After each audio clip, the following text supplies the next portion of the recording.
मनुष्य के शरीर से प्राण कैसे निकलता है? गरुड़ पुराण का रहस्य। गरुड़ पुराण के अनुसार मनुष्य का शरीर 5 तत्वों पृथ्वी, जल, अग्नि, वायु और आकाश से बना है। जब जीवन का समय पूरा हो जाता है तब आत्मा शरीर को छोड़ने की तैयारी करती है। मृत्यु से पहले व्यक्ति की इंद्रियां धीरे धीरे कमजोर होने लगती है। देखने, सुनने, बोलने और चलने की शक्ति कम हो जाती है। कहा गया है कि जब प्राण निकलने का समय आता है तब शरीर और आत्मा का संबंध धीरे धीरे समाप्त होने लगता है। सांसें धीमी हो जाती है और रुक जाती है।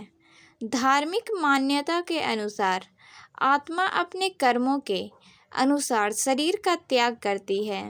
धर्मात्मा और पुण्यवान व्यक्ति की आत्मा शांतिपूर्वक शरीर छोड़ती है। ऐसे व्यक्ति के मन में ईश्वर का स्मरण रहता है और उसे कम कष्ट होता है। वहीं पाप कर्मों में लिप्त व्यक्ति को मृत्यु के समय अधिक मानसिक पीड़ा और भय का अनुभव होने का वर्णन मिलता है। यह धार्मिक दृष्टिकोण है जिसे कर्म फल के सिद्धांत से जोड़ा गया है। शास्त्रों के अनुसार मृत्यु के बाद शरीर नष्ट हो जाता है लेकिन आत्मा अमर मानी जाती है। आत्मा अपने कर्मों के आधार पर आगे की यात्रा करती है। इसलिए सनातन धर्म में सदैव सत्य, दया, सेवा, दान और ईश्वर की भक्ति पर बल दिया गया है। भगवत गीता में भी भगवान श्री कृष्ण कहते हैं कि जैसे मनुष्य पुराने वस्त्र त्याग कर नए वस्त्र धारण करता है, उसी प्रकार आत्मा पुराने शरीर को छोड़कर नया शरीर धारण करती है। इस प्रकार मृत्यु को अंत नहीं बल्कि एक नई यात्रा की शुरुआत माना गया है।